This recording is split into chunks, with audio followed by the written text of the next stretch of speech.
Everybody is out of their mind today, angry about everything everywhere, which is probably why I went with the asylum. This is the medulla oblongata. I'm Tony Katz. The show is Tony Katz today. What do you think of the blue behind me? Normally it's the purple. Normally it's like that. I'll go with the purple. Maybe I'll do that. We got a radio show. It's called Tony Katz Today. It's beginning right now. Let's join it. All right. Glad you're here. I've never seen so many people angry about a peace deal. Do I think peace is possible? No, because if Hamas is involved, it's impossible. Hamas is a terrorist organization. The Palestinians voted for a terrorist organization. No, the Palestinians are not innocent people. That's different than whether or not innocent people got killed in this war. Of course that happened. Innocent people got killed on October 7th, 2023. But if you were to talk to the college set and the pseudo-intellectuals on social media, they don't care. That part doesn't matter. Remember, they're not unhappy with peace. They're unhappy with the peace deal because the objective is not peace. The objective is destruction. Tony Katz today. Good to be with you. Find everything I do over at TonyKatz.com. Smoking from Asylum. This is the Asylum 13 Medulla Oblongata. Yes, I do smoke when I do the show. This from CLE. Fine bit of cigar making right over here. Simple, easy smoke. Enjoy it quite a bit. They're angry that there's a peace deal. And when they can't, when they find themselves unable to control their rational mind, they get into the idea of, well, you know, the hostages, they had it better than the people of Gaza themselves. People who start to talk to the hostages who've only just been released will find that it will take a long time for them to recover physically, but also mentally. It's been a terrible 2 years for them because not only are they there, you know, they're probably being treated better than the average Gazan because they are the pawns and the chips that Hamas had. Now Hamas has given up all its leverage, by the way, by giving them all up. So that is a victory for... This is Christiane Amanpour, CNN, who actually said that those who were told to dig their own graves had it better.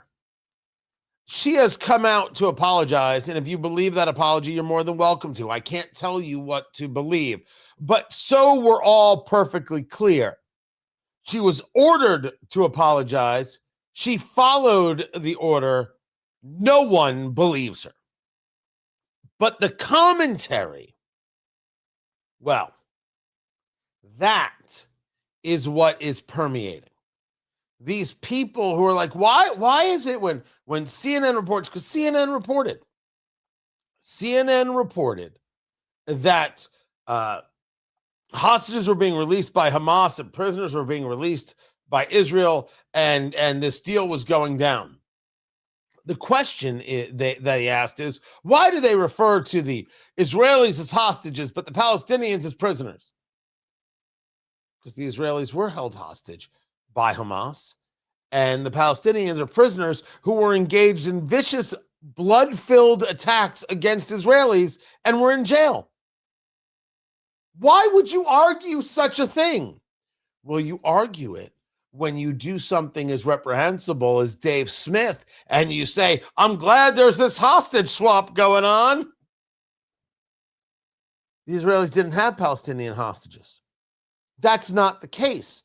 Now, one could argue in a matter of policy, you don't like how Israel handles things, for example, in the West Bank. However, I consider the West Bank Jerusalem, neither here nor there. You can make that argument. That would be a policy conversation. The idea that the Israelis took these people, held them against their will, kidnapped them from their homes or a music festival is laughable, as it is ignorant, as it is pathetic, as it is the continued hate of Israel, because the desire is not peace, it is Israel's destruction. If the United States did not give Israel a dime, these people, Dave Smith included in my view, would still be engaged in, well, you know what Israel's doing.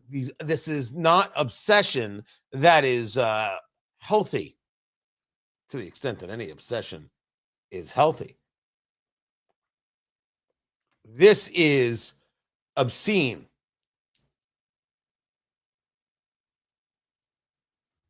But this is who they are.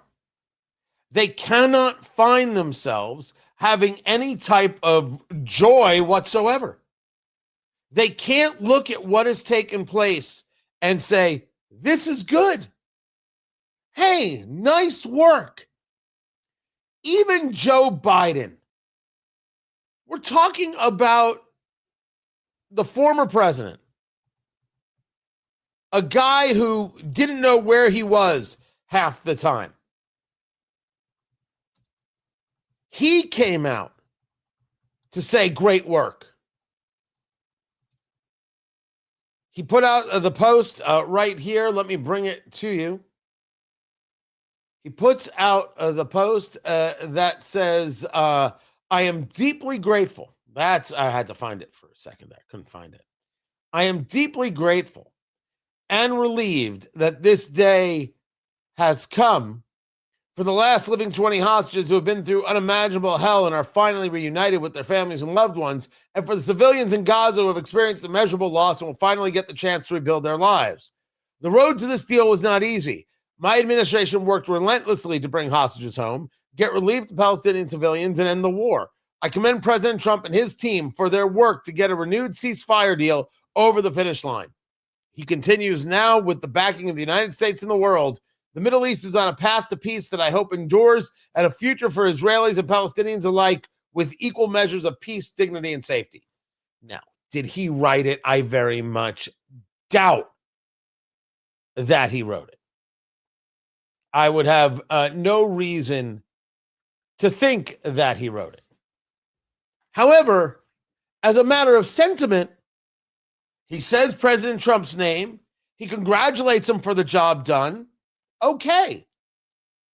And as you've seen people say, yeah, sure, Joe Biden can talk about work done to get hostages back. Of course. It would be a weird thing to say he didn't. But Biden got back this many and Trump only got back this many. Biden wins. I swear to you, that's out there. Do you know how depraved you have to be to do that? What's different about what Trump has done is that Trump has created a new paradigm. What Trump has done is said, hey, we got a better way to arrange this deal. What we can do is we can put together a situation by which everybody's got a little skin in the game. Now, it's weird. It's awkward. It's a thing. I get that. I wholeheartedly agree with that. It's not the everyday, and it's not for everybody. But what if everybody had a little bit of skin in the game? Everybody had a little money in the game. Everybody made a couple bucks off the game. Couldn't we have peace? Oh, there's no room for Hamas in there. There's no room for Iran in there, to which these countries, Muslim countries or otherwise, are very, very fine with because they hate Iran. So the fundamental shift in so much of this is to say Iran is out. They are marginalized, as opposed to what Barack Obama was trying to do, which is mainstream them. I mean, that's a huge difference in the thought process. The thought process must involve the idea that one cannot coexist with the Islamist. That is going to get emails sent my way. What I just said was Western civilization, which is to say any civilization that wants to thrive, cannot on any place on the globe coexist with the Islamist. My last name is spelled K-A-T-Z. Quote me. What did I say that's wrong? What did I say that isn't completely on point? Can't be done. So no one can coexist with Iran. No one can coexist with these terror groups, Hamas, Hezbollah, the Houthi rebels. It cannot be done. And you'll notice that there are a lot of these nations that aren't interested in doing that. and a lot of nations that still have to learn. This is the headline from the Washington Times. The Times has the story, "Wave of Knife Attacks Underscores Germany's Struggle to Assimilate Refugees." Do you know why that is, Germany? Because you cannot assimilate an Islamist. Can't happen. They don't want to assimilate. They have no interest in the assimilating. They want you to lose. They want you to live under the caliphate. That's what they want. Germany is learning what it is that the UK has already seen very close and up front and still does nothing about. If you make a joke on social media, you go to jail. If they stab somebody, well, we really have to understand the underlying cause of why you made them so angry. Everybody sees this. Everybody is getting on board. The Egyptian president, Al-Sisi, who was there and hosted this event in Sharm el-Sheikh in Egypt, has said, playing up to President Trump in the way people do, only you can bring peace to the region. And that's really, this is our last shot. That was the commentary. This is our last shot. Now, not everybody is on board. You had a whole bunch of leaders there. You heard that Benjamin Netanyahu, the prime minister of Israel, was going to be there. Then you heard, because of the Jewish holiday, he's not going to be there. No. This was the Turks. Turks didn't want Israel there. And Erdogan didn't want to be there. And they worked to prevent him from being there. And other countries were like, yeah, he shouldn't be there. So, okay, he's not there. I think the Israelis have the exact right approach here. You guys, you spend your money and you do the thing and you rebuild Gaza, and we'll live in peace and everything will be great. Who knows? Maybe we'll go vacation there. But Hamas can't exist, and if Hamas exists, we're going to kill them wherever they are. We don't deals. We're going to kill these terrorists who are trying to kill us wherever they are, no question asked. So if you want to be able to create something better, you better take care of those people. To which, yes, they want to. Even the Turks, who may have all the issues with the Israelis in the world, whether they be founded or not, and I would argue more not. The Turks don't want Iran. You think that this is about hegemonic power. There is so much at play here. Dear Lord. The Turks understand that you don't want Iran having the power. You want to have the power. This is going to be a fight. The Saudis have been fighting Iran for this power. The Turks would rather engage that fight. So you take a look at what they're thinking of with Gaza, and you're like, okay, everybody's trying to get their little bit of a piece, get their little bit of investment. Everyone's got skin in the game. It's what Steve Bannon said. This is very bad for Netanyahu because it's a two-state solution. I think Steve Bannon's just playing into a caricature at that moment, engaged in his best Tucker Carlson impression. He's just wrong there. But one could see it as, is this a two-state solution? Because Palestinians get to stay. They just don't get the Hamas leadership. Well, once you don't have the Hamas leadership, now you have to be able to keep people from going out there and trying to kill Jews because they've been told they have to kill Jews their whole lives. But if there's enough investment in an area, maybe that takes place. No, I don't think a peace can hold. But yes, I'm willing to let them see what they can do. I'm willing to try a whole new look at the thing. But you'll notice that the political left doesn't want to discuss it, doesn't want to see it, doesn't want to think about it. Rather, they think of Palestinian prisoners as hostages. They want to make the claim that the hostages were, the Israeli hostages weren't treated so badly.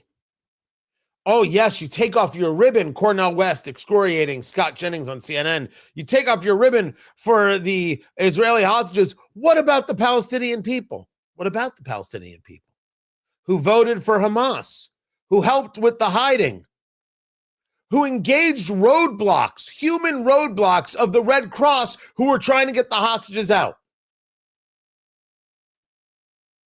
But what of the Palestinians who are right now being killed by Hamas for allegedly collaborating with Israel? You cannot have a rational, free society coexist with Islamists. Christians cannot coexist with Islamists. Jews cannot coexist with Islamists. Muslims cannot coexist with Islamists because no one can coexist with the Islamist. You want peace? First, the Islamist has to be stopped. I mean, if we're going to get to the heart of the matter, here it is. Germany, the UK, Gaza only have one thing in common.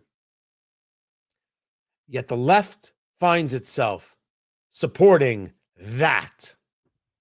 Why in the world does that happen? Let us discuss it. Keep it here. I'm Tony Katz, and this is Tony Katz Today.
Welcome back. Tony Katz Today. Good to be with you. Man, I don't know where I had these things in the humidor.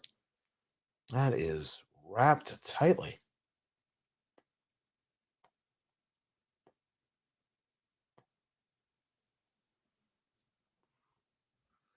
Good enough.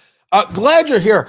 I think it's really important to lay out the case that what the people who are all upset with peace, all still screaming about Israel, what it is that they're siding with.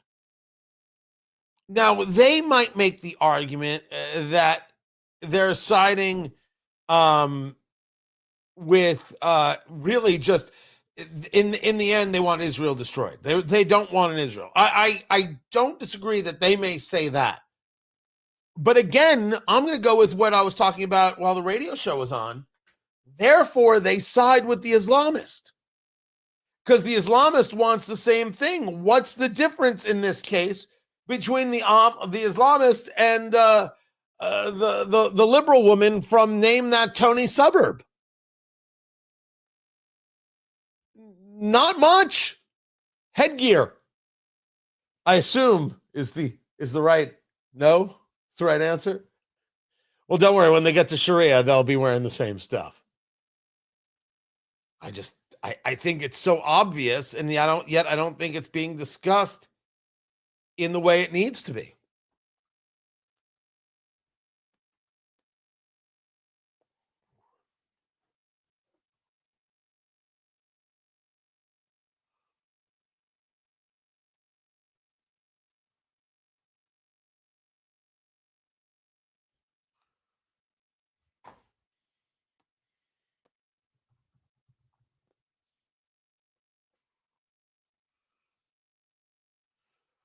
Keep an eye on the two governors' races, New Jersey, Virginia. Holy moly. Have these things been tight? But I don't know if I like the idea of referring to them as bellwether. Tony Katz today. Good to be with you.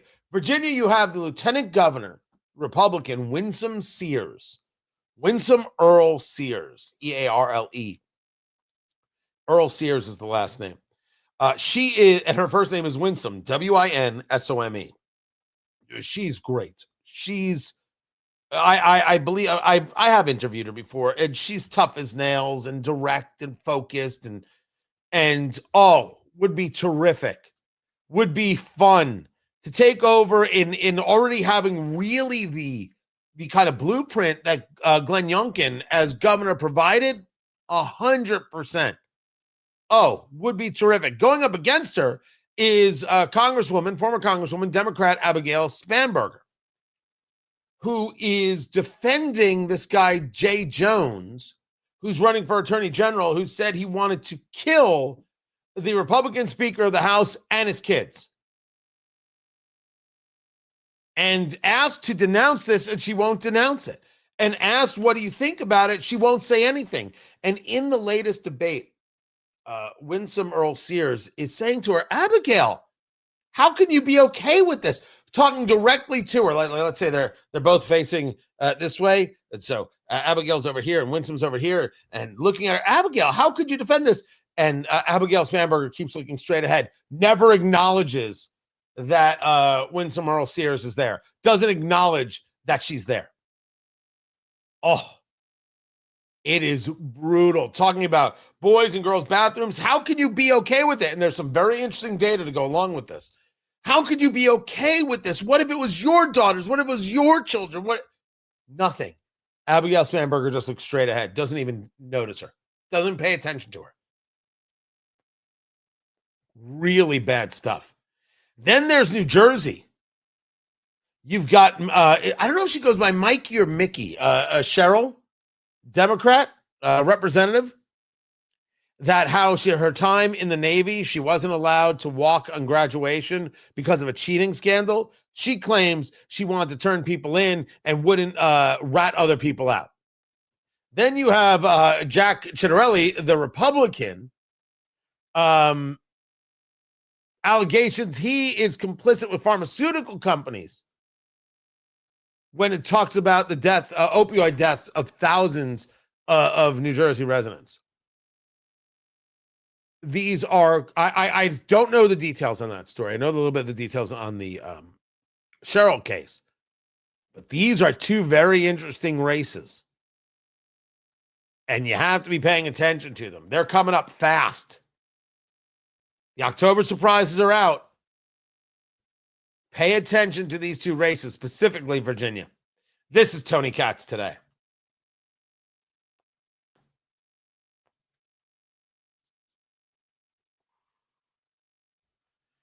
Yeah, it's running hot. So you can't, I don't know if you can see that. See the orange in there? It may have come down a little. Yeah, so what happens is if you don't have a good draw, right, which is how you bring the smoke into your palate. Remember, you're not inhaling a cigar. What happens is you might have hot spots. And what happens from a hot spot is twofold. First, you end up, as opposed to proper combustion of the tobacco, you end up burning the tobacco, kind of gets charred, it gets plugged up. And then you can't get anything through, and It's half ruined. You can cut it and try smoking again. I have found that doesn't work out great. You can kind of crush the cigar a little bit and get the char out of there, and then engage just the wrapper, and then let the wrapper catch up to it. And I've made that work before. The other one is you create such heat that you start getting this ammonia taste. Your cigar is too hot. And what you have to do is you have to put it down. I mean, you just got to let it completely simmer out and then light it again. I'm talking about a good 15 minutes is what you have to do. So is there something wrong with my medulla oblongata? The answer is yes.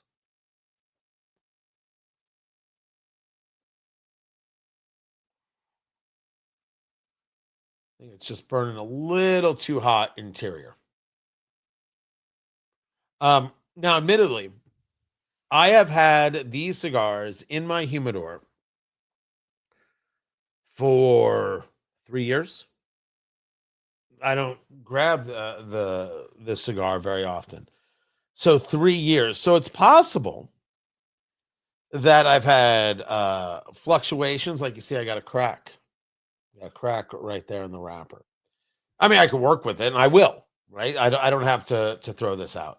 But that could be it. Just maybe where it was in the humidor. The humidor had, as you guys may remember, had a whole thing last week, and it was leaking, and the compressor, because mine's refrigerator, was having this weird issue.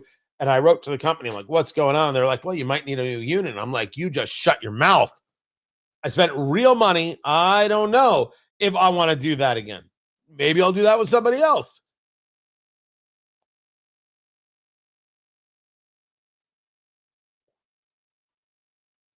Yeah, it's. Just do that. I'll touch up. Let me see if that'll hold right there. Just leave that for a bit. Now you know way too much about cigars. Now you know way too much. Let us continue.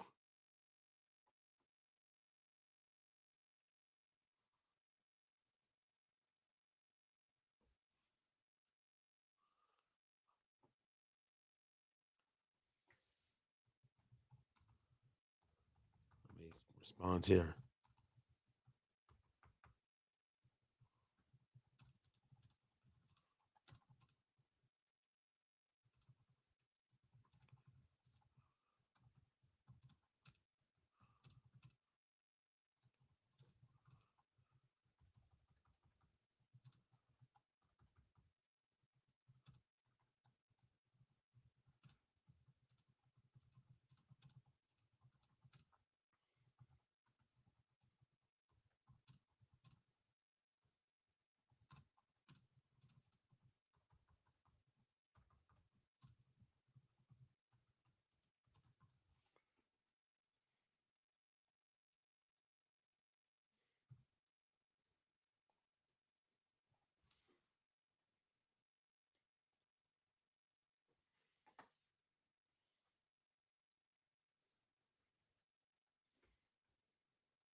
On crime.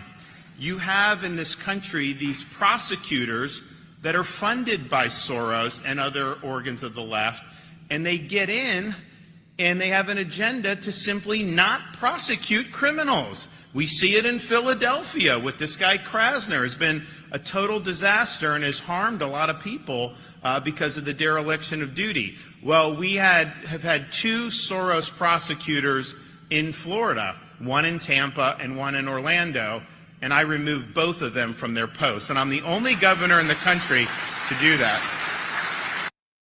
Good. Why should you keep the person who isn't doing their job? Why would anybody keep anybody in a position where they don't do their job? Tony Katz. Tony Katz today. Good to be with you. 833 got Tony. 833-468-8669. 833 got Tony. I would make the argument that as we talk about the shutdown, and I'll get more into that, the Democrats have decided that the not doing the job is the job. But they're after something very, very different than the rest of us.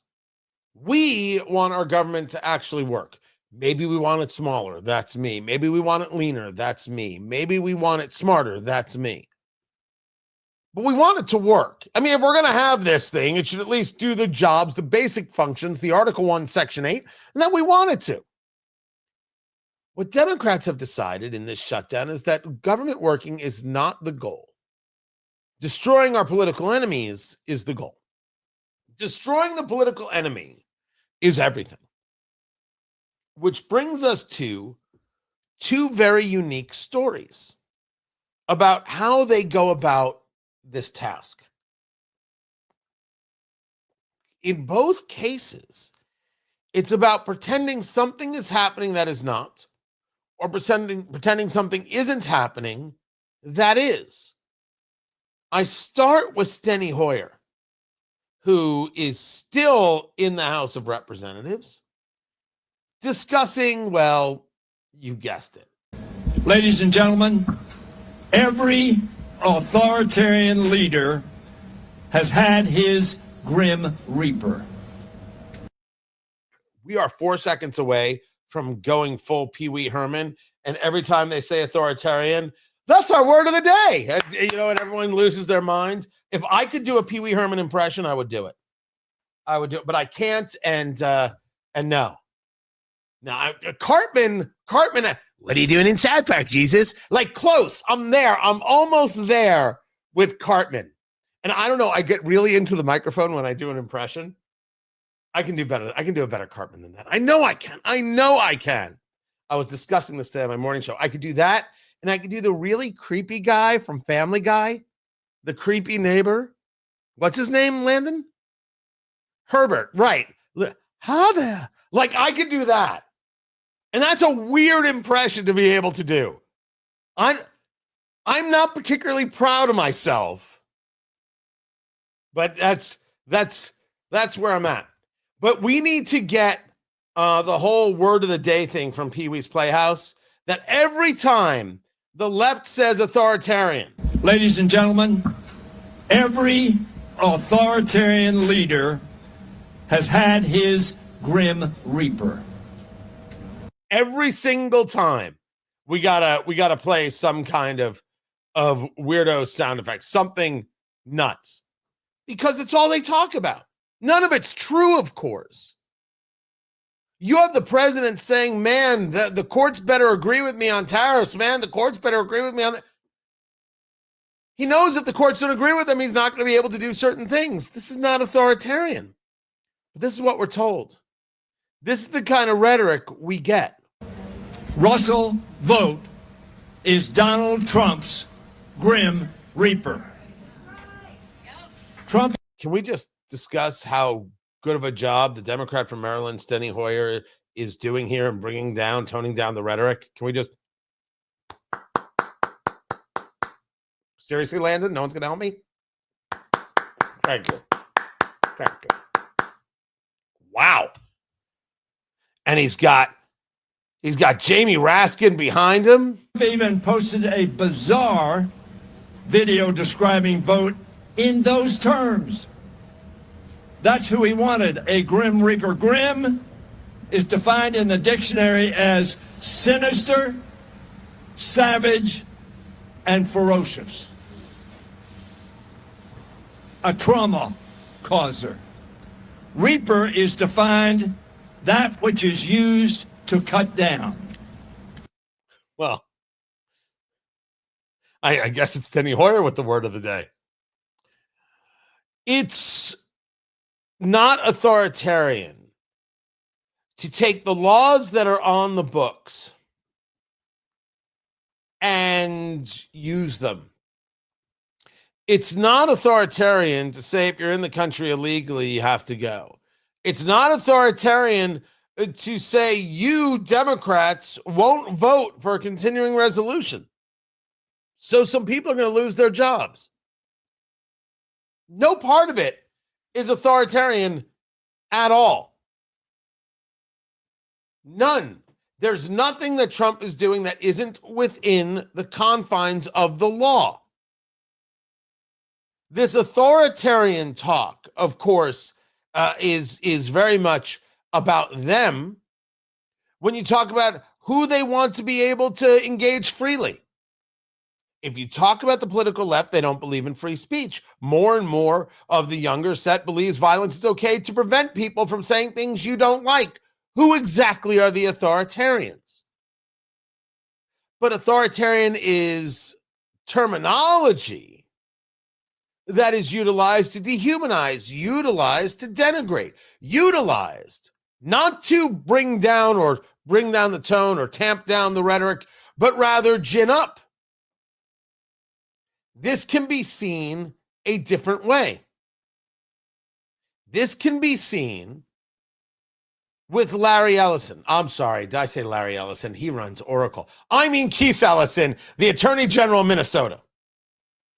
Because the Attorney General of Minnesota is on television saying he has never heard of Antifa, the anti-fascists, but they're actually the fascists, but they call themselves the anti-fascists, going back to 1930s Germany. They even carry the same flag. It's a wordplay. It's a manipulation. It's Marxism from beginning to end. Of course they are fascists. Oh, you don't agree with us? We physically attack you. We block you from being able to cross the street. We block you from being able to drive. If you try and move ahead, we physically assault you. They're the ones who go after immigrations and customs enforcement agents. They're the ones who build the apps to say, hey, track these people and then attack these people, dox these people, go to their homes, hurt them, harm them. And Democrats want to tell us that Antifa doesn't exist. In the same breath, they tell us Trump is an authoritarian, when Trump clearly, based on every measure, is not an authoritarian. There's no use of, well, I have this authority and isn't following the law. It's always about following the law. Look at the lawsuits that take place. Things get held up when the lawsuits take place, which I think are all slap suits. Strategic lawsuit against public participation, SLAPP, slap suit. It's in that vein, although it might be called something else when it's at that level. But here's Keith Ellison, the Attorney General of Minnesota. So the fact that there is no, nobody even knows what it is. The first person I ever heard use the word Antifa was Donald J. Trump when he was going on about how there were good people on both sides at Charlottesville. That's the first time I ever heard anyone use the term. So now it's this amorphous thing, and if nobody's really Antifa, then everybody could be. Oh, Keith. First, notice how he pushes the lie of Charlottesville. President Trump did not say there were very fine people on both sides. He was not referring to those people engaged in the violence who he denounced as clear as day, but they still lie about it. They still lie about it. A far more authoritarian thing to do. But if you're watching the live stream, let me show you the video of this. Because on the left side, you'll see Keith Ellison discussing this. And on the right side, you will see a picture he posted of himself in 2018 holding the anti-fascist handbook. Antifa, the anti-fascist handbook. This is what he said to TV cameras yesterday. So the fact that there is no, nobody even knows what it is. The first person I ever heard use the word Antifa was Donald J. Trump. There's literally a photo of him holding the book. He posted it and now wants to tell you, I never heard of it until Trump brought it up. The lies, the manipulation, and all of it. What they say isn't true. And every bit of it meant to gaslight. Trump's an authoritarian? No. The people who believe they should be able to commit acts of violence to keep others from speaking, authoritarians. Antifa isn't real. But of course it is. And they know it is. And they support it. But they tell you it's not real. And Jimmy Kimmel lies again after lying about the assassination of Charlie Kirk and says Antifa isn't real. People who have the facts on their side, I don't think need to lie like this. The people who have the people on their side don't need to lie like this. They lie about Antifa not being real because Antifa is real. And they lie about Trump being an authoritarian because Trump isn't an authoritarian. And the proof is right in front of your eyes. You just got to be willing to see through their lie. You got to be willing to call them out on the line. And it's not that you have to engage in some way. You could just ignore these people. But you got to remember it when you go to vote. Don't let these liars who work on gaslighting America get any power ever. Keep it here. This is Tony Katz Today.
Welcome back. Tony Katz Today. And that, I thought it most matched what I had, even though this has got the yellow in it, the Munchner.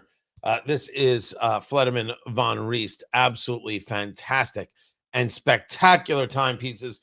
Go to shop.vonriest.com, use promo code CATS, and get your discount. Let me do this right here. So this is the Munchner. This is the small seconds. And this is the Swiss mechanical right there. So see the little second hand moving along. It's just beautiful. You know, I really like this clasp. It makes the adjustment so much easier, so much more comfortable with the leather bands on this one.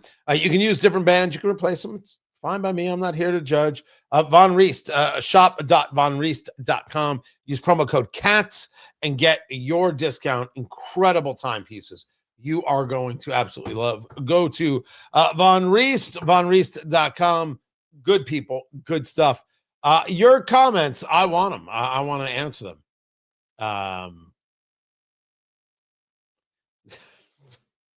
Some people are just funny. Some people are just very, very, very funny. So this was an interesting comment that came out yesterday, that the surviving hostages were men. There were no female surviving hostages. Now, there's an argument to be made that in other hostage releases, maybe they gave back all the women. I don't have the answer there. I haven't done yet. I don't have it off the top of my head, which hostages were which.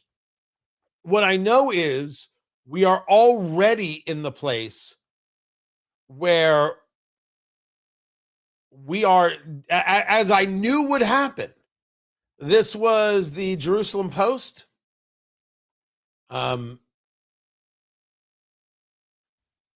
They may not get to the second stage because they're not giving back the remains.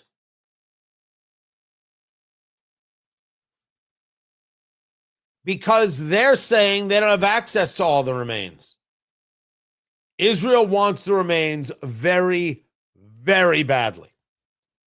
And if they're not there, what makes anybody think the IDF is going to leave? They're going to scour every inch of the dirt to find a tooth. The Israelis are not going to quit on that subject. So, who wasn't returned, male, female, possibly it was all the women had been given back or had already died, and therefore there were no remaining female hostages. Something I got to look into, but it got brought up. I thought it was interesting. There could be reason for it. Not that I'm excusing any of it, of course. So that's where that comment comes from. Let's get back to the radio show. So all of that is in the bill that you tried to pass and it didn't pass. That's in your proposal. But you started that answer by saying we want to sit down and talk about it. That suggests that what you just said is negotiable. Is it? I think we're always ready and willing and able to have a good faith discussion with our colleagues on the other side of the aisle. That wasn't the question, Hakeem Jeffries. That is Dana Bash of CNN asking what it is that we've discussed already. Tony Katz today. You keep hearing Hakeem Jeffries, and I wonder if he'll do it here, say that we'll sit down anywhere, anytime with anyone. To entertain any ideas that they may put forth with respect to both reopening the government and, of course, decisively addressing the Republican healthcare crisis. The problem that we confront, Dana, is that Republicans have gone radio silent since the shutdown began. No conversations, no meetings, no discussions.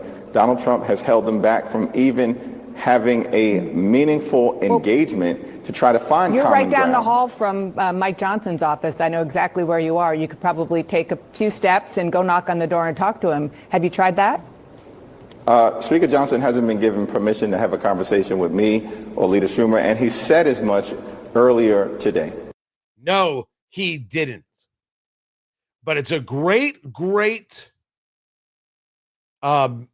explanation here or example here, and I applaud Dana Bash for doing so. That the Democrats will sit down anywhere at any time with anyone to discuss the shutdown. Their philosophy is do what they want, not to engage in any other conversation.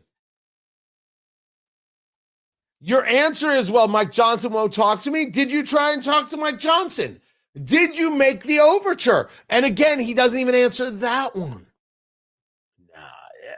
The writing's on the wall here that this shutdown was what it is. The Democrats are desperate to try and engage the spin. I just argue that it's not working. Of course, people spin. No, we're right. No, we're right. I think in the main, over the past 2 weeks, no one is paying attention to the shutdown at all. No one is paying attention. We've mentioned it like once a show, basically, and moved on. I think now getting to the place where people aren't going to get paychecks, you're going to see more people paying attention. You're going to certainly see more news outlets talking about it.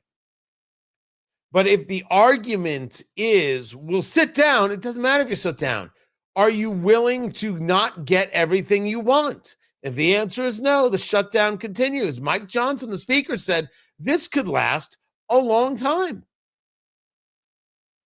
It's not my fault. I thought it was a good question from Dana Bash. For sure. Guys, we have much more show to get to. Keep it here, including they're going to do one of these No Kings protests again. And let us dig into Christiane Amanpour. That story. Keep it here. This is Tony Katz today. That story is ugly. Sorry. I just had to block somebody. If your commentary is about the Speaker of the House and the website Grindr, yeah, you're done. It was fun. It was fun while it lasted. See that? That guy's gone. Didn't mean to put it up there. I feel bad about that. I hit the wrong button. I was hitting the delete comment button.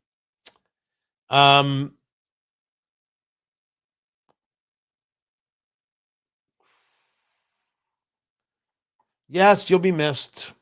I mean, sometimes people are in here who disagree with me, and I don't get bothered by that. And I've discussed it before, but I'm sorry, I'm not going with the gross, and I'm not going with the defamatory. I'm not.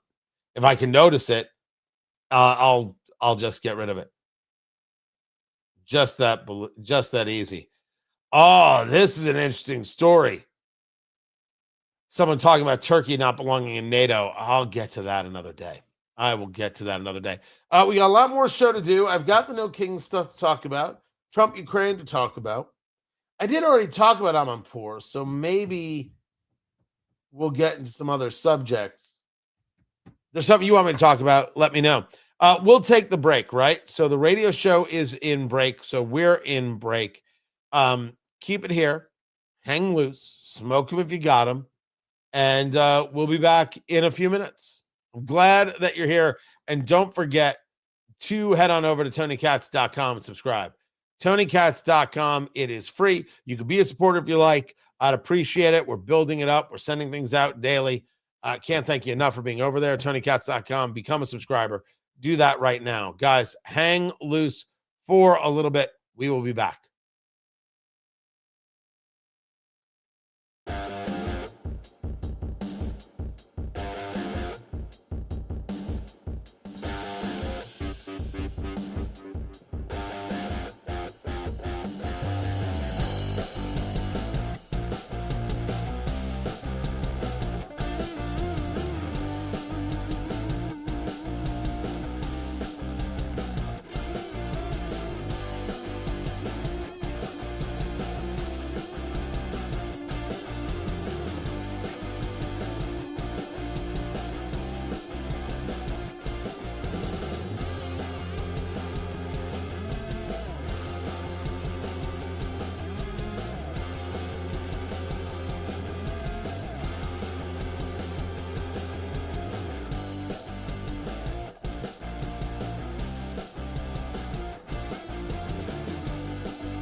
Welcome back, Tony Katz. Tony Katz today. Good to be with you.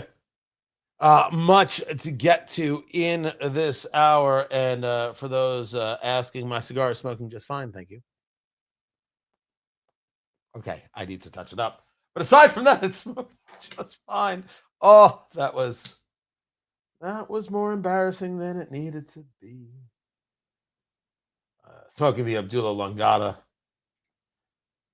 medulla oblongata from Asylum.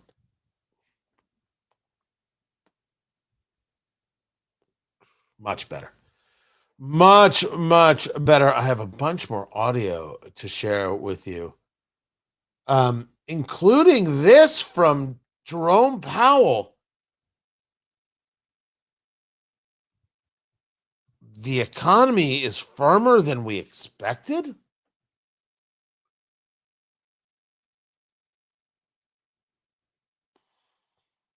Okay. If you say so. If you think everything's good, Jerome Powell, who am I to argue except, somebody who's looking at everything and saying, yeah, no. But we'll go over what it is the man had to say right there. Let me see what else I've got, if anything else is new. I will bring that to you. We're back to the show in 1 minute. And yes, Trump is right. The photo that Time Magazine used is ridiculous. It's meant to make him look bald and silly. It's messed up. It's very, very, very messed up. He's right to be upset about it. 10,000%.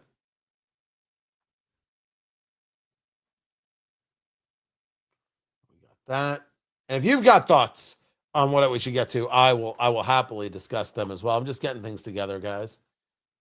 That's all right by you, and I appreciate it.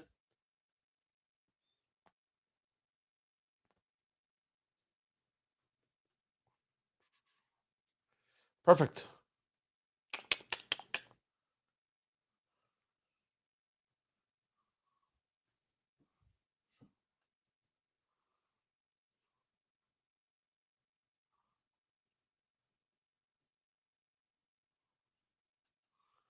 All right, coming back to the show. Did I mention I'm glad you're here? Sorry, I got to actually prepare.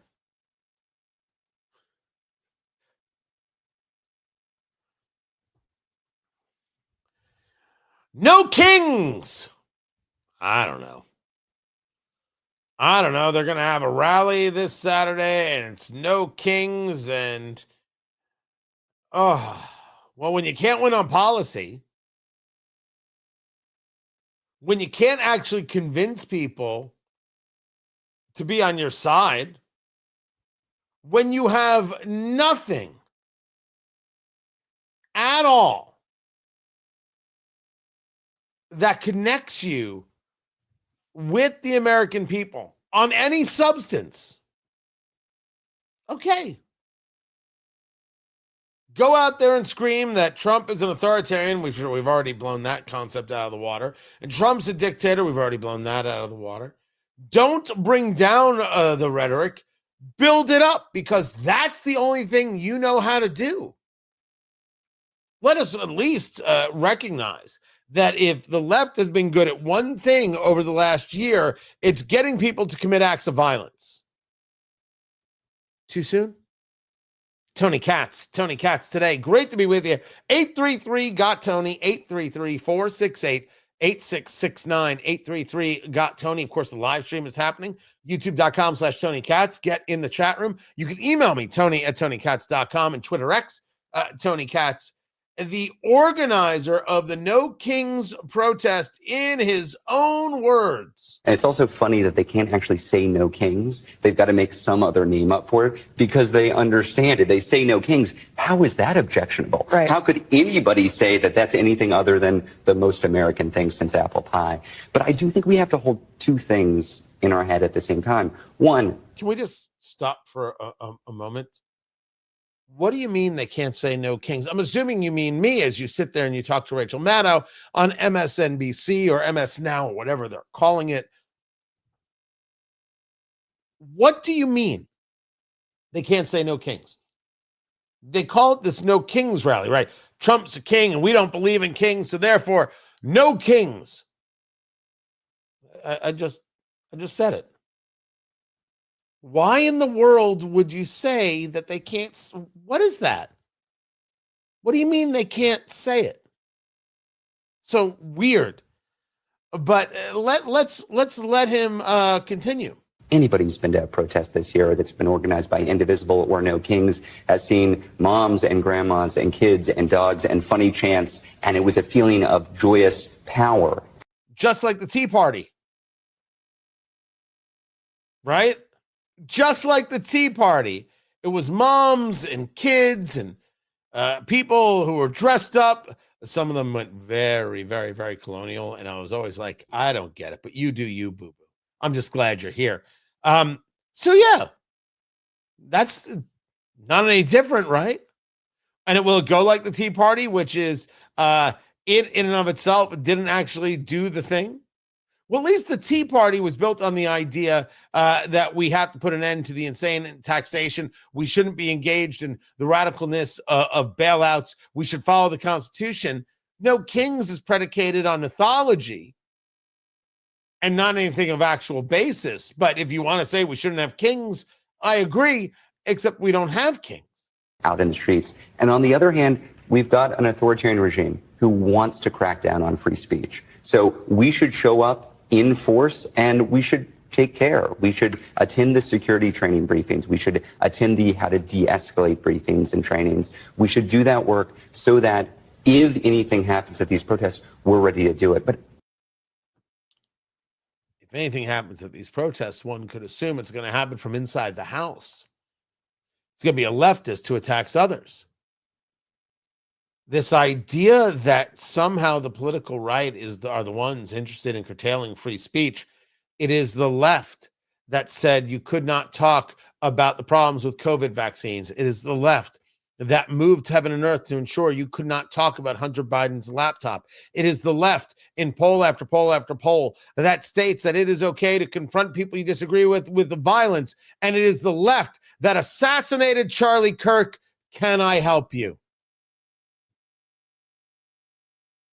You keep saying this thing, but is the psychologists of the world would explain this is a concept of projection. You take what it is you believe, what you're doing, and you project it on to someone else. Is there anybody in the sound of my voice who questions whether that is not the case of what the political left is doing? The authoritarians, as a organized group, are the progressives. Political correctness, DEI, thought speech. What else is this stuff but ways to try and prevent people from engaging? And again, the polling, okay with violence. You chased after Riley Gaines because she said men are not women and women are not men, which men are not women and women are not men is such a basic, easy to understand thing. As a matter of fact, anybody who can't say that is somebody who needs a check. Oh, no, not a physical check, a mental check. And we have data to show exactly where that conversation is going in America with its young people. I've got that story coming up, but let him finish up.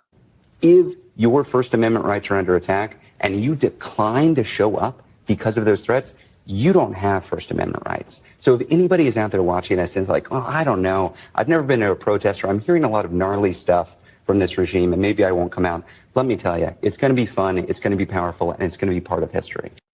First things first, you do not have to show up to a protest to still have your First Amendment rights. However, I do absolutely wholeheartedly believe that you need to exercise your rights. You need to exercise your First Amendment rights, your Second Amendment rights, all of the rights. And one should always be prepared, no matter what the situation, to deal with an unruly element, to deal with a violent element, which we have seen from the left time and again and again and again. I say this about going to your synagogue or your church, buy guns, buy ammo, and get trained. You're a soft target in your place of worship. And any faith leader who says we don't carry firearms here, fire them or find another place of worship, because that person's going to get killed. We should not be engaged in political assassination. We should not be engaged in political violent attack. We cannot be that society and thrive. Have your No Kings rally. I'm not telling you not to have your First Amendment rights. Knock it out of the park. The problem is, what is it that you're exactly trying to knock out of the park? It's predicated on a lie. I didn't say you couldn't have a gathering based on a lie. Louis Farrakhan has gatherings all the time. I'm saying, could you find something better to have a gathering about? The political right, or Trump specifically as an authoritarian, is myth. There's nothing real here. There's nothing honest here. There is nothing in any way correct about that. It's a fraud. You are having this rally because you have no way of connecting with the people on policy. You have nothing. I think the guy's name is Ezra. You've got nothing. What possibly are you going to reach people on? The economy? I argue the economy has issues. I can't stand the tariffs. What's your plan? More taxes? Okay, we're done here. Are you going to connect with us on the southern border? You kept it open. You cost people lives. Trump utilized the laws on the books, and now we have 0 crossings. Tom Homan is doing the yeoman's work. Kristi Noem, okay, I don't need you being at sites of raids in any bit of like uniform or in gear. We don't need that. We're good without that, Secretary Noem. But doing the work. Didn't have to change the law, just had to use them. You're not connecting with anybody on the border, which is far better than it has ever been. You're not connecting with anybody on the shutdown. Listen, I just brought up 3 subjects. And you're the side that has to either begrudgingly say, well done, President Trump, or not even recognize him in regards to getting the 20 hostages returned from the terrorist organization Hamas.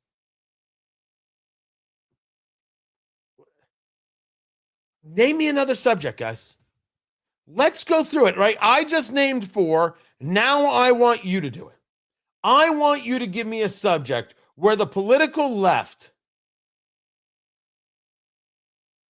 is somehow connected with the American people. Name the subject. That's the point. They don't have anything.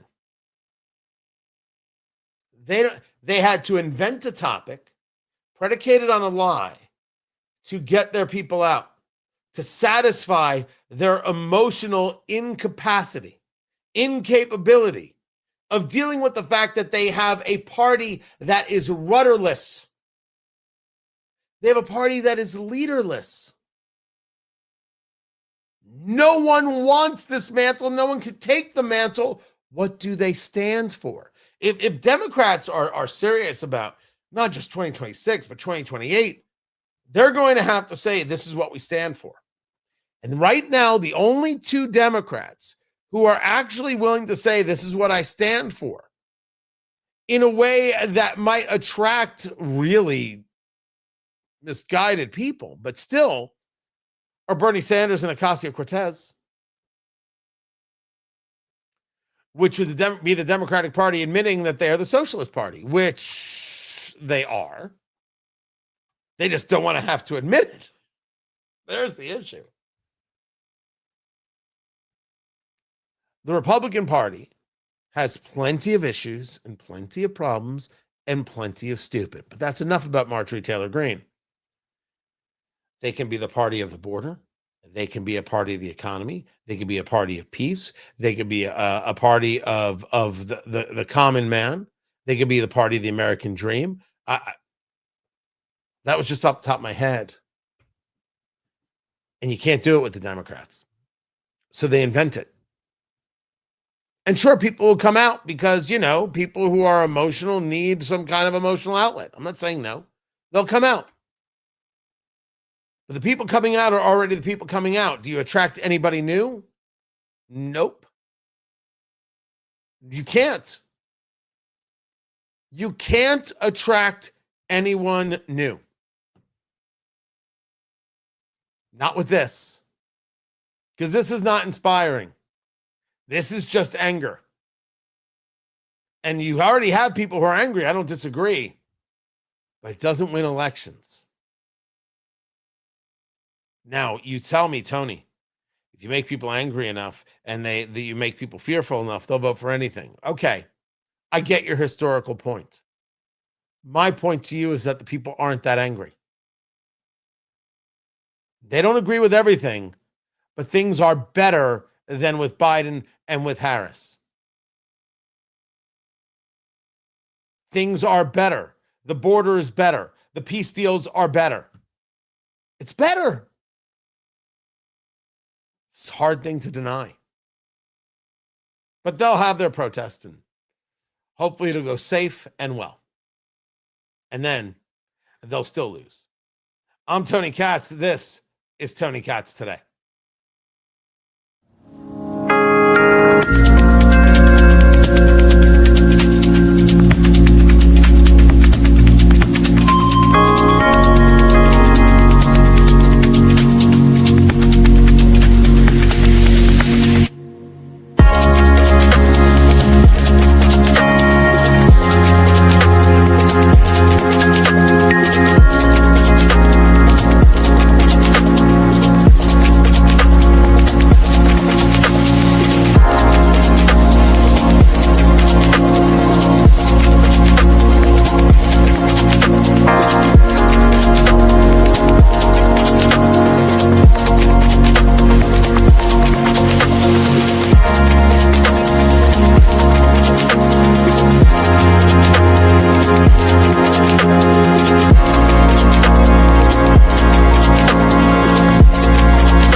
Welcome back, everybody. Good to be with you. This comment from Pete. Wonder if Dems would tap Fetterman for their next choice. No. Democrats hate John Fetterman. They hate him for his position on Israel, which is pro-Israel. They hate him for it. And there is no forgiveness for it. And he will be primary challenged. And that primary challenge will be successful. That's my take. That's what's coming. Oh yeah, Fetterman's career is one and done. How dare you? How dare you go out there and say that Israel has the right to exist?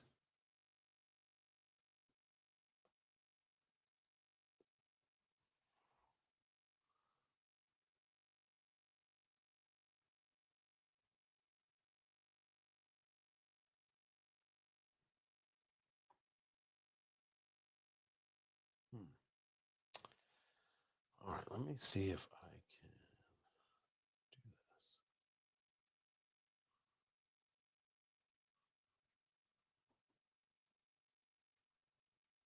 can't I do that?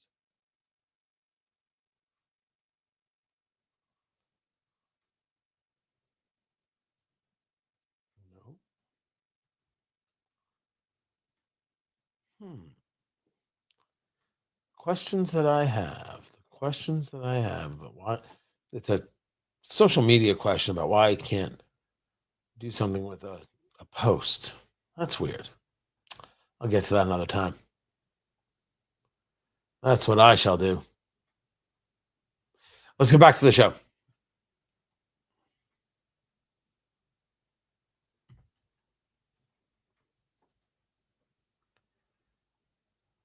So I will close with a brief discussion of the economy and the outlook for monetary policy.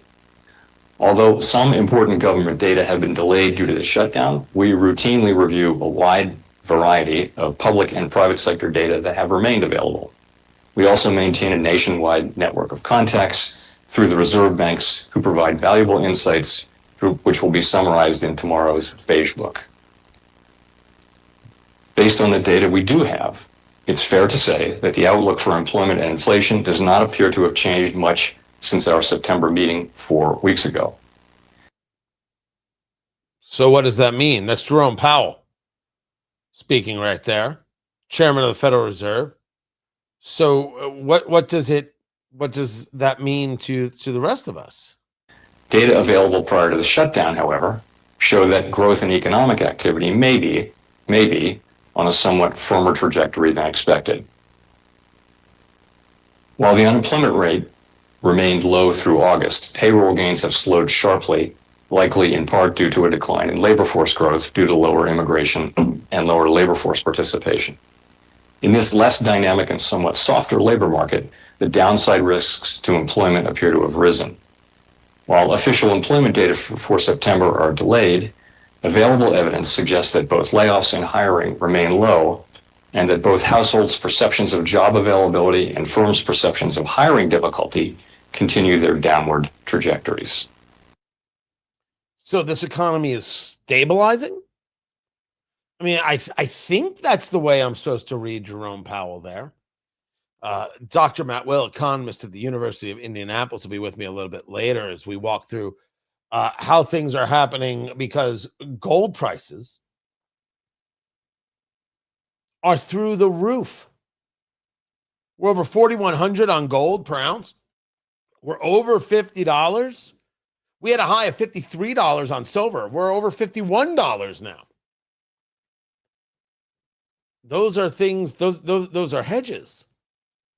So we will get in to it. We will kind of break that down. But there was a story. Where is my story about Ukraine?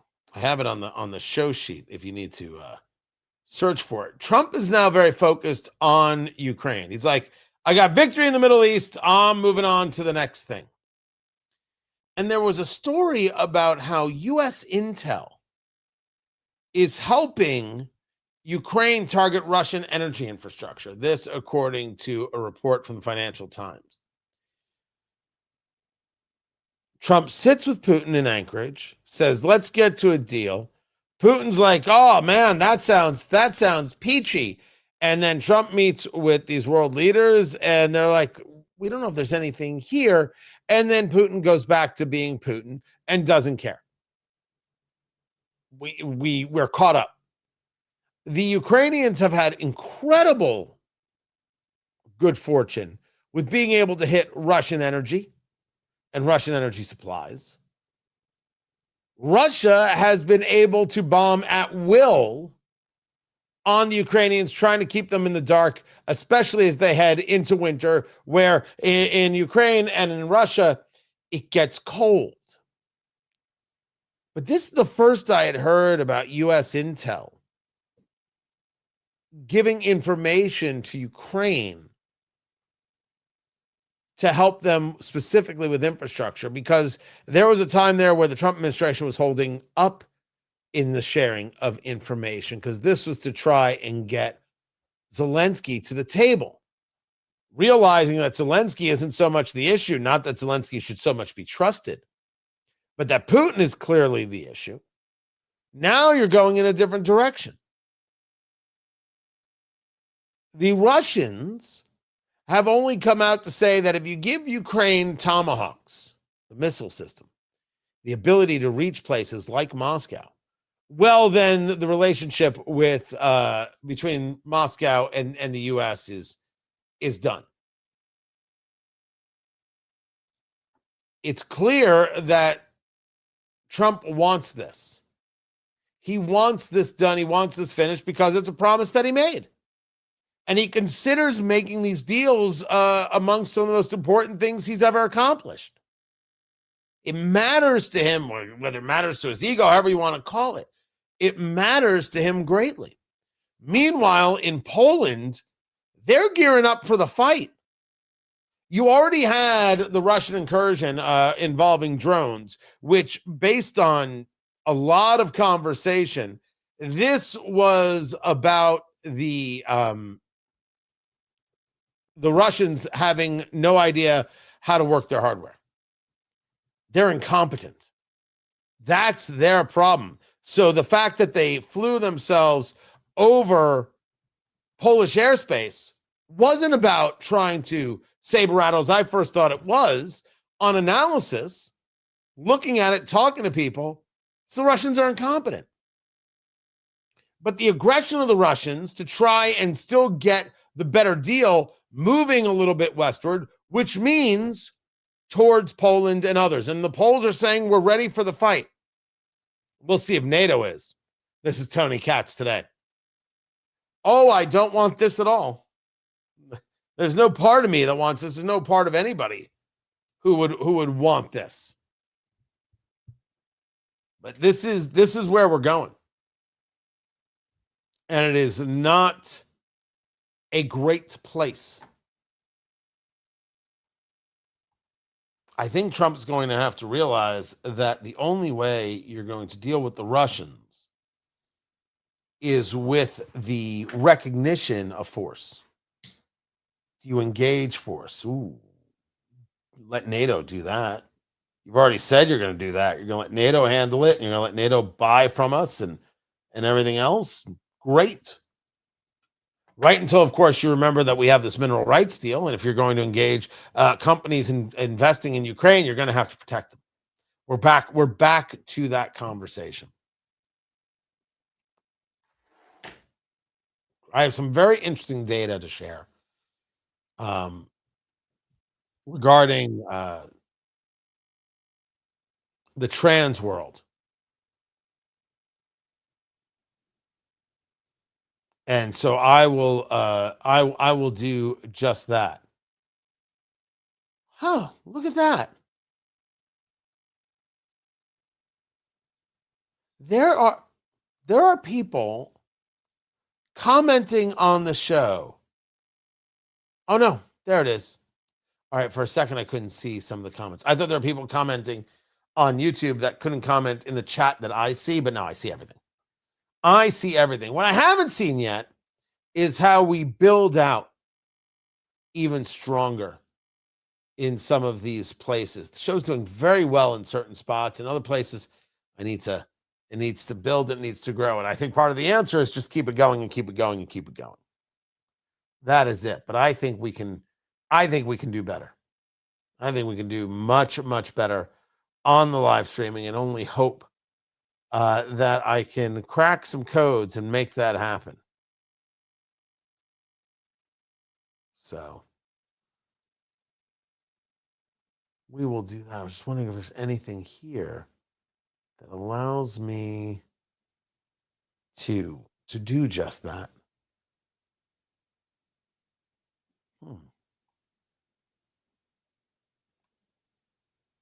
Yeah, I shouldn't be doing this during the show. You know, I have said this before. I think there's some hiring in the future. You got to know what you're good at and know what you're not good at. That's my take. Somebody knows this technical part far better than me. I just want to stick to doing this and doing good stuff. So I've got this data point, and then both producer Landon and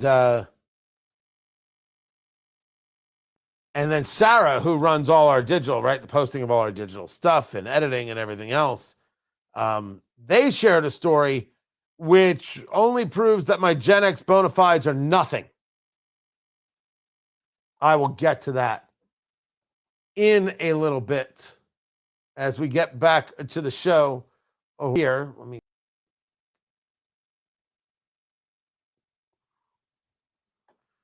You've got questions, I've got answers. Send them my way. I'll do my best. Do my absolute level best there.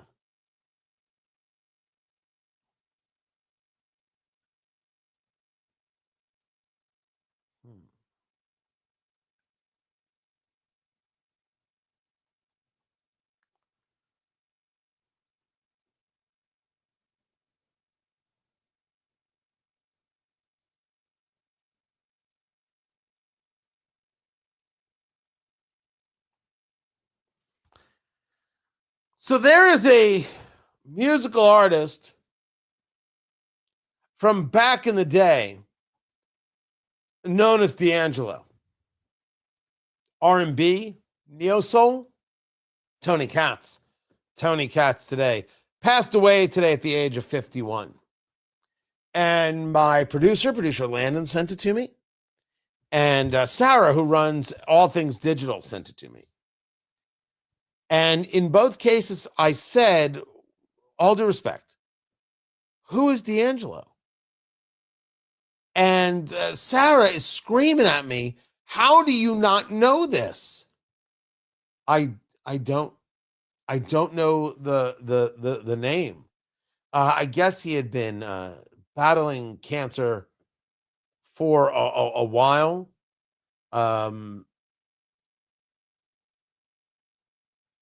And I don't know what he was doing now. Signed in 93 to EMI. I'm reading the report from Variety. He wrote the hit "You Will Know." Does anybody know the song? Not, I don't. Debut album was called Brown Sugar, July of 1995. 65 weeks on the Billboard 200. Oh, that's well done. And was part of the neo-soul movement, fusing R&B of the 60s and the 70s with contemporary hip-hop informed styles. He's featured on Lauryn Hill's album, The Miseducation of Lauryn Hill. Lauryn Hill, I know. Singing, playing piano.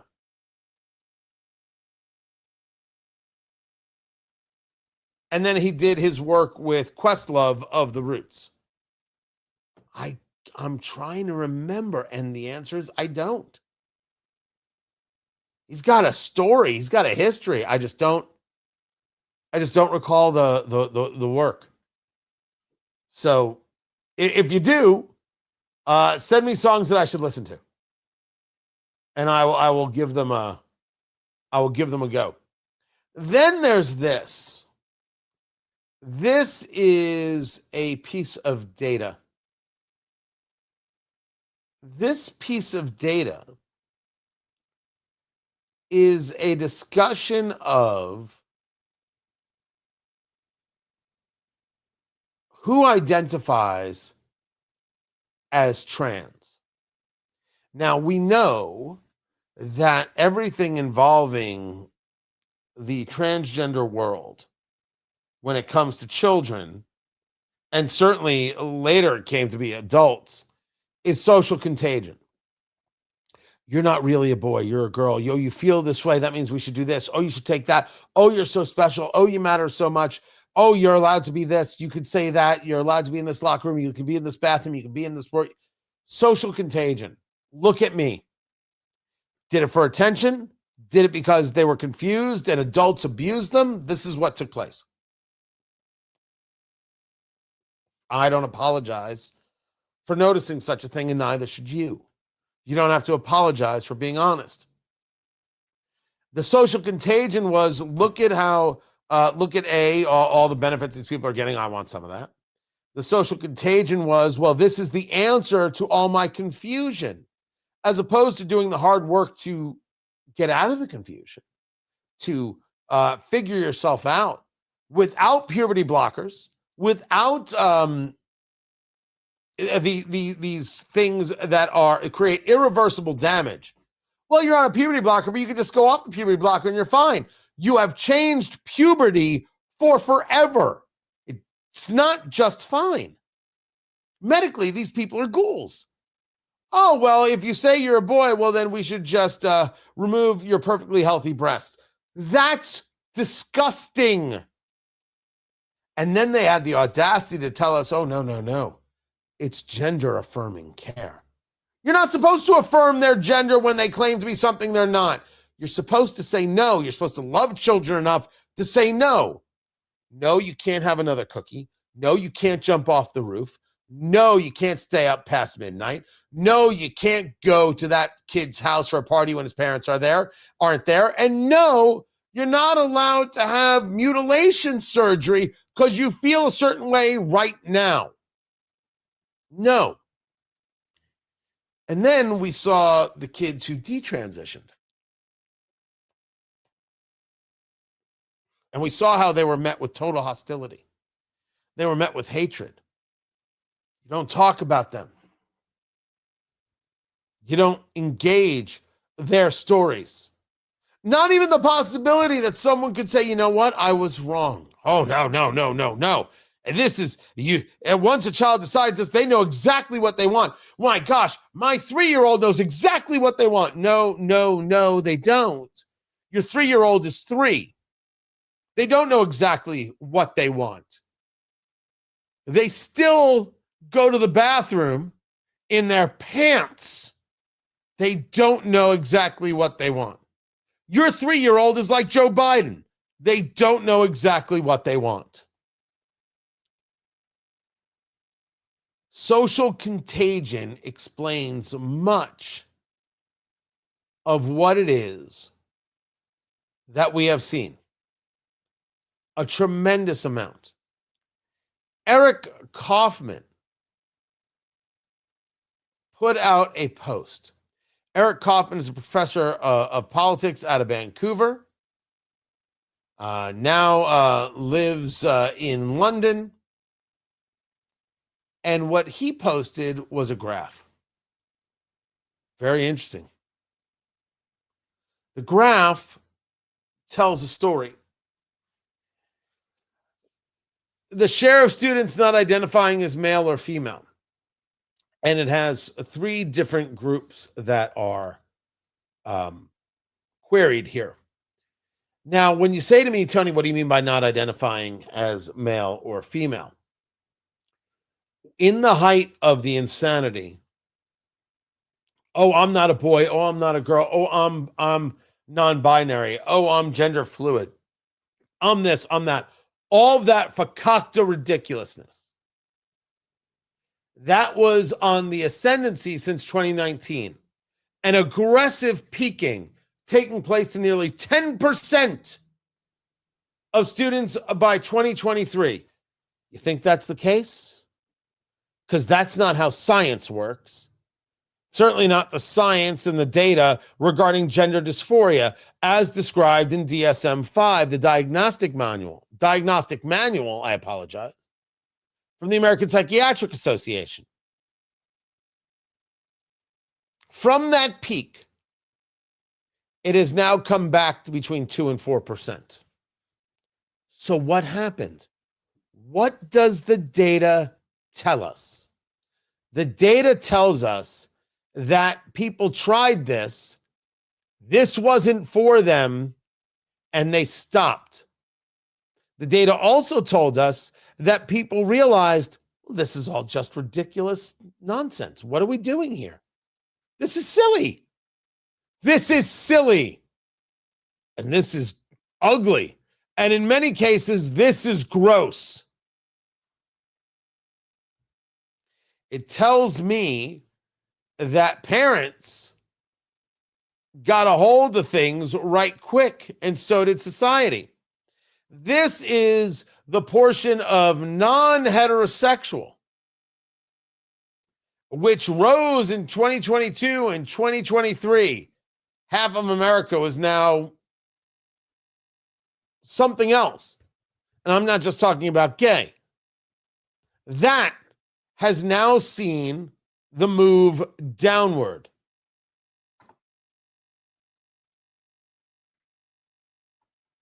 Interesting numbers. If you take a look at freshmen in 2024 and 2025, those numbers are down where they see themselves as trans. I only hope we are in the place where this horror show of abusing children is fizzling out.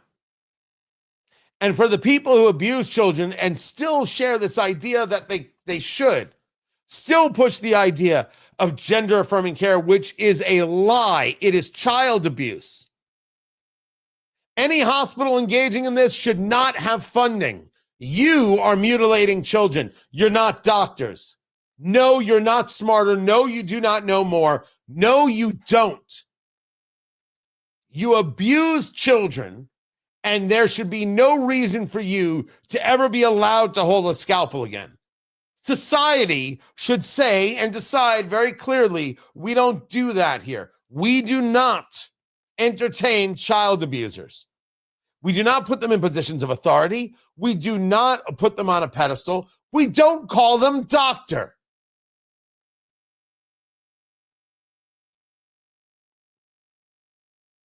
And we shouldn't.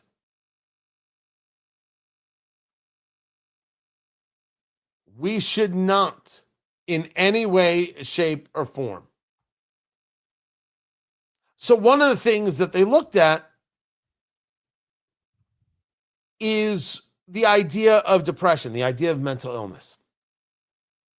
I'm a believer, I say I share with you, but I've shared this with you before, that I don't actually believe that mental illness is on the rise. I believe it's anxiety that's on the rise. It's anxiety that has been the issue. Well, the data is showing that the numbers of students in 2023 that were anxious was almost 40%, and depressed was over 15%. That was in 2023. And in 2025, the amount of anxious is under 30%, and depressed is at 10%. Numbers that are, I think, still frightening in their height, and I do not know how they equate these numbers to numbers going back 10 years or 15 years. But if this is the case, our kids are less anxious, our kids are less depressed, good. You know, saying no to a kid is valuable. Engaging guidelines with a kid is valuable.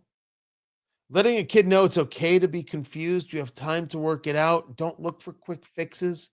Take the time to love yourself enough, like we love you, to figure out your way, and we're right here if you want to talk. But no, we're not going to let you do anything that's permanent, because you might change your mind, and that's okay too. That's what good parents do. I think truly awful people say, yeah, let's go cut that off. Let's go take these pills. This is extremely good data. I'm happy to see it. I'm Tony Katz.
Welcome back, Tony Katz. Tony Katz today.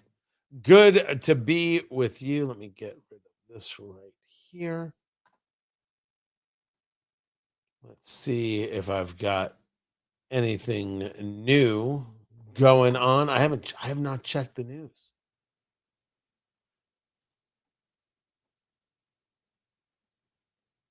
No, not going to do that. The answer is no.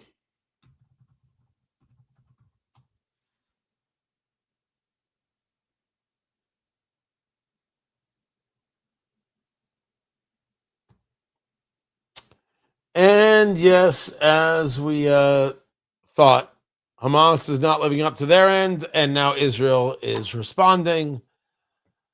Nothing is new. Nothing at all. Thank you, Mad Dog. I'll take what I can get. Good to be with you. Good to be here.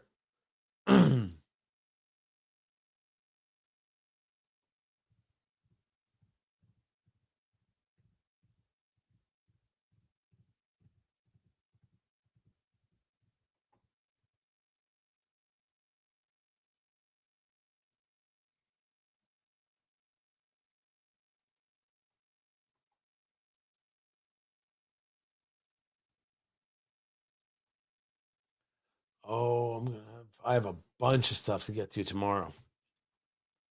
Good Lord.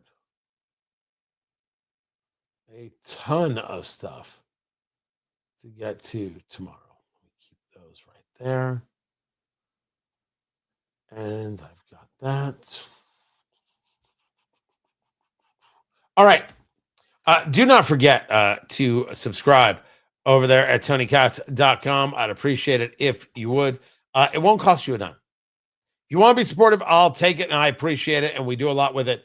But I'd appreciate it if you head on over. Head on over to TonyKatz.com and subscribe as we build out the Substack. It's been so easy. We've got videos for people who are supporters. We've got content for people every single day, starting with the show sheet. Right, what it is that we're going to be talking about that day or have talked about that day. That goes out 5 days a week. So it's a great news digest. Really just quick description and the links. Boom. It's exactly what I've been doing for years. It's how I prepare myself for what we're going to talk about. Let's get back to the show.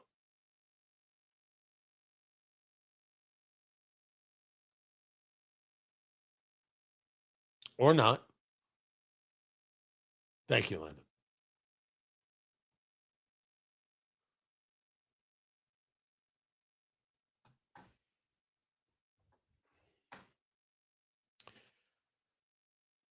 The headline over at News Nation.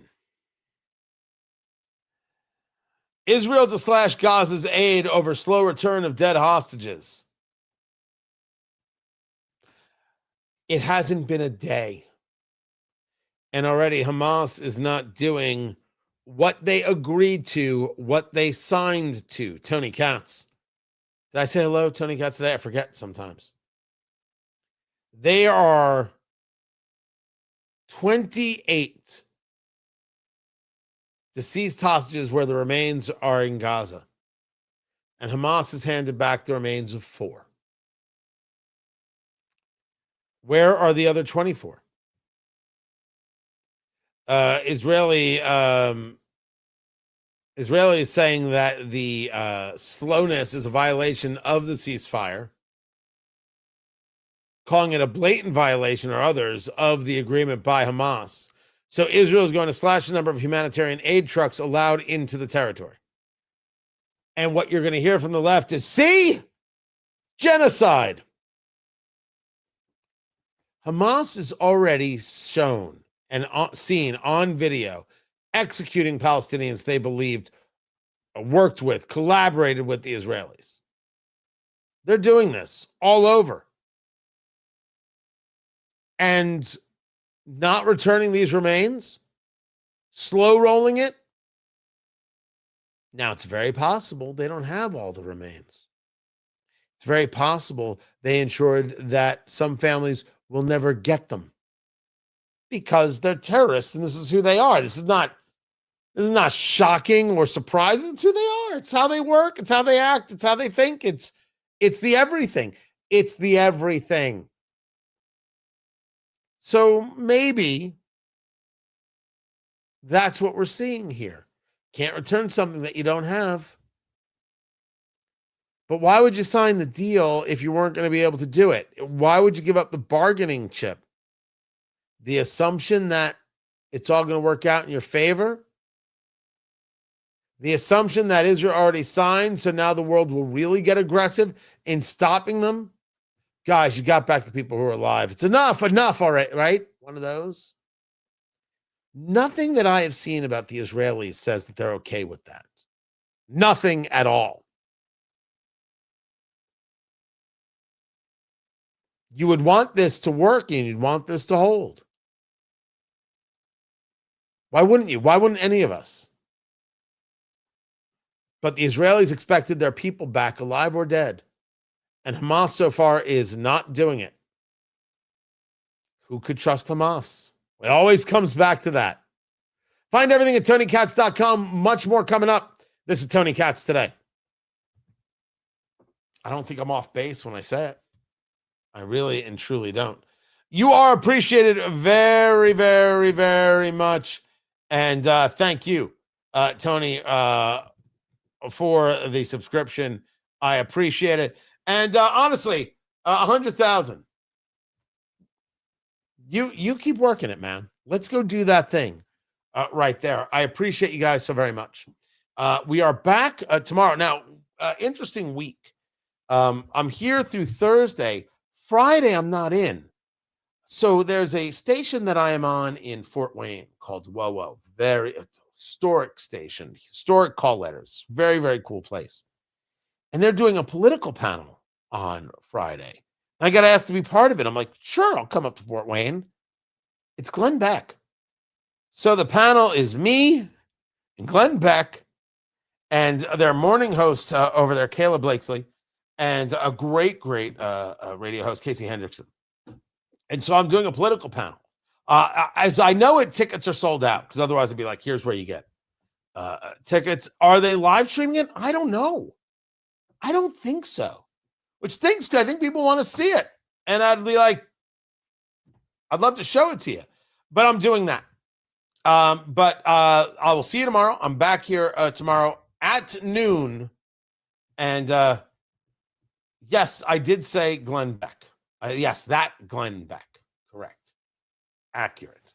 I have in all the times we've been at events together, I've never met him. So I don't know.